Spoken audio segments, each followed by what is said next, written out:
কোনো এক শুভাকাঙ্ক্ষী অর্থাৎ কোনো এক আপু কমেন্টস করেছেন, ম্যাডাম, অতিরিক্ত তরল পানি বের হওয়ার কারণে হাজব্যান্ড তৃপ্তি পায় না, এর জন্য করণীয় কি?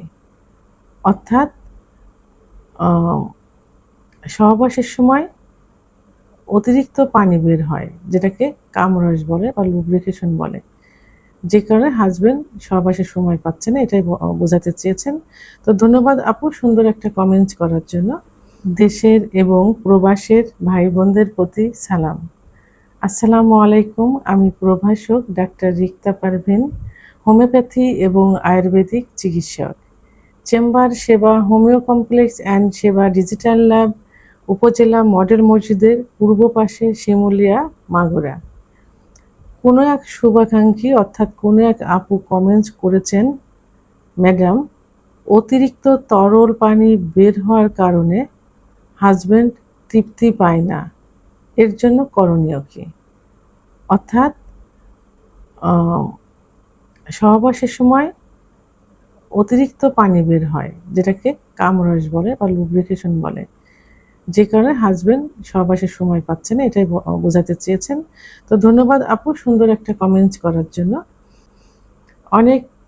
অনেকেই কমেন্টস কিন্তু করে থাকেন যে সহবাসের সময় আমার অতিরিক্ত তরল পানি বের হয়, তো যে কারণে জায়গাটা মনে হয় যে লুজ হয়ে গেছে, অতিরিক্ত পিচ্ছিল হয়ে যায় এবং অনেক স্বামী অর্থাৎ আমার স্বামী সহবাসে সুখ পায় না।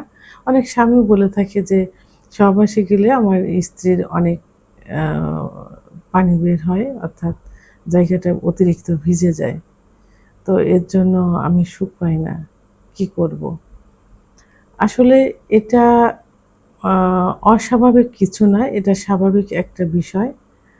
তবে এটা পানি না, এটাকে কামরস বা লুব্রিকেশন বলে। তো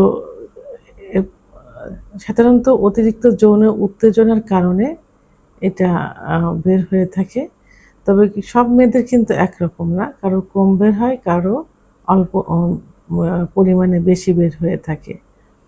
তো এখন পানি এই লুব্রিকেশন বা এটা বের হওয়ার পিছনে যে কারণগুলো রয়েছে, সেই কারণগুলো হলো, যদি বেশি যৌন উত্তেজনা থাকে, অর্থাৎ স্ত্রীর যদি বেশি যৌন উত্তেজনা থাকে, তাহলে এই লুব্রিকেশন বা এই কামরসটা বের হয়।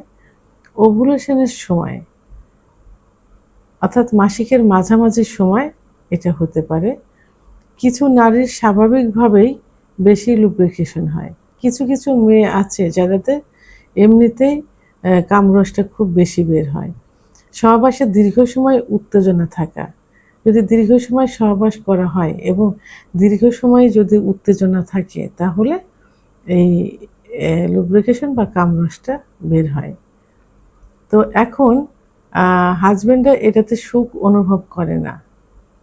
তো কিছু কিছু হাজব্যান্ড আছেন যারা এই যে লুব্রিকেশন যে কামরসটা, অনেক সময় এটা গরম মনে হয়, তখন তাদের দ্রুত বীর্যপাত হয়ে যায়। আবার অনেক সময় দেখা যায় যে হাজব্যান্ডের অভ্যন্তরীণ সমস্যা আছে, এ কারণে এটা হতে পারে, তারা সুখ অনুভব করে না, সুখ পায় না। তা অনেক হাজব্যান্ড কিন্তু এটা কমপ্লেন করে থাকেন যে এত পরিমাণ কামরস থাকে যে জায়গাটা মনে হয় যে বেশি লুজ হয়ে গেছে, মানে জায়গাটা বেশি ফাঁকা মনে হয়। এই কারণে তারা মনে মনে তারা ভাবে যে স্ত্রীর যোনিপথ লুজ হয়ে গেছে, পিচ্ছিল বেশি হয়ে গেছে, এই কারণে তারা মনের থেকে এটা তাদের হয়, এর জন্য তারা সুখ অনুভবটা বেশি করতে পারে না। আর পর্যাপ্ত পরিমাণে ফোরপ্লে না হওয়ার কারণে তারা সুখ অনুভব করে না। সম্পর্কের মানসিক দূরত্ব থাকলে, সম্পর্কের ভিতর যদি মানসিক দূরত্ব থাকে, তাহলেও কিন্তু সে সুখ অনুভব করে না। তাহলে এটা আসলে এই পানিটা আসলে পানি না, এটা লুব্রিকেশন বা যেটা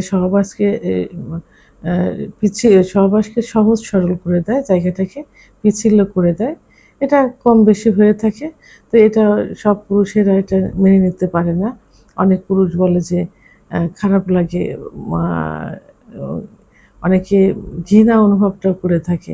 কিন্তু এটা যাদের অতিরিক্ত সেক্স থাকে, যে পুরুষের সেক্স থাকে, যারা উত্থানজনিত সমস্যা যাদের বেশি থাকে এবং যারা সেক্সকে উপভোগ করতে পারে, তাদের কাছে কিন্তু এটা কোনো বিষয় না। তারা এটাকে আরও বেশি সুখ বলে মনে করে থাকে। কিন্তু যাদের এই সেক্স উত্তেজনা কম থাকে এবং আম আ আ উত্থানজনিত সমস্যা যাদের থেকে থাকে, তারা এটাকে সুখ পায় না, আরও বেশি কষ্ট অনুভব করে এবং তাদের দ্রুত বীর্যপাত হয়ে যায়। তারা বেশি সুখ অনুভব করতে পারে না। কারণ এটা দি ম আ এটা দীর্ঘ সময় সহবাসে লিপ্ত থেকে সুখটা নিজের থেকে নিতে হয়, অনুভব করতে হয়। এটা না যাদের সেক্সুয়াল সমস্যা থাকে তারা এটা উপভোগ করতে পারে না, যে কারণে বলে থাকে যে তারা সুখ পায় না। এখন এইটা এইটা অনেক সময় দেখা যায় যে আ এই লুব্রিকেশনটা যদি অতিরিক্ত গন্ধ থাকে লুব্রিকেশনে এবং যদি চুলকানি ভাব থাকে, যদি জ্বালা-পোড়া থাকে এবং এই লুব্রিকেশন যদি হলুদ বা সবুজ বা দুধের মতো দইয়ের মতো হয়ে থাকে এবং লুব্রিকেশন হওয়ার পরে যদি তলপেটে ব্যথা অনুভব করে, তাহলে কিন্তু অবশ্যই ডাক্তারের শরণাপন্ন হতে হবে। কারণ এটাতে ও ইনফেকশন হওয়ার সম্ভাবনা থাকে বা ভিতরে ইনফেকশন থাকে, যে কারণে এই সমস্যাটা হয়ে থাকে। তাহলে আ এটা ভয়ের বিষয় তখনই হবে যখন এই সমস্যাগুলো ধরা পড়বে, তখন অবশ্যই একজন অভিজ্ঞসম্পন্ন রেজিস্টারকৃত ডাক্তারের শরণাপন্ন হতে হবে। ডাক্তার কিছু পরীক্ষা-নিরীক্ষা দিবেন এবং আ প্রয়োজনে যোনিপথের ভিতরে সোয়াব টেস্ট করবেন ভায়া টেস্ট করবেন। এটা করলে কনফার্ম হওয়া যাবে যে সমস্যাটা কি ভয়াবহ কিছু আছে কিনা। এখন স্বামীকে সুখ পেতে হলে এই অর্গাজমটা অনেকে কিন্তু আশা করে থাকে। এই কামরসটা অনেকে আশা করে থাকে। অনেকে কিন্তু চিকিৎসা নেয় যে স্ত্রীর জায়গাটা ভেজে না, আ লুব্রিকেশন হয় না, চিকিৎসা নিয়ে থাকে। আর যারা পেয়েও অ মানে ভয় পায়, সুখ পায় না, তারা আসলে নিজেরাই দুর্বল থাকে। নিজেদেরই যৌন উত্তেজনা কম থাকে, যে কারণে তারা সুখ পায় না। এজন্য তাদেরকে পর্যাপ্ত পরিমাণে ফোরপ্লে করতে হবে, সময় নিয়ে ফোরপ্লে করতে হবে। মানসিক দূরত্ব রোধ করতে হবে। স্ত্রীর সঙ্গে সম্পর্কের উন্নয়ন করতে হবে এবং যদি সমস্যা থেকে থাকে, সেক্সুয়াল সমস্যা, ইচ্ছা কম, উত্থান কম, সময় কম ইত্যাদি থেকে থাকে, তাহলে তার চিকিৎসা নিতে হবে এবং স্ত্রীর সাথে খোলামেলা কথা বলতে হবে যে আসলে তার ওইটা কি হচ্ছে কি, এবং অভিজ্ঞসম্পন্ন ডাক্তারের শরণাপন্ন হতে হবে। ডাক্তারের সাথে এ বিষয়ে কথা বলতে হবে। তাহলেই এই সমস্যার সমাধানটা করা সম্ভব হবে। ভিডিওটি সম্পর্কে যদি কোনো মতামত থেকে থাকে, অবশ্যই কমেন্টসের মাধ্যমে জানাবেন। আর ভিডিওটি ভালো লাগলে লাইক, কমেন্ট, সাবস্ক্রাইব করে আমার সঙ্গে থাকুন। আল্লাহ হাফেজ।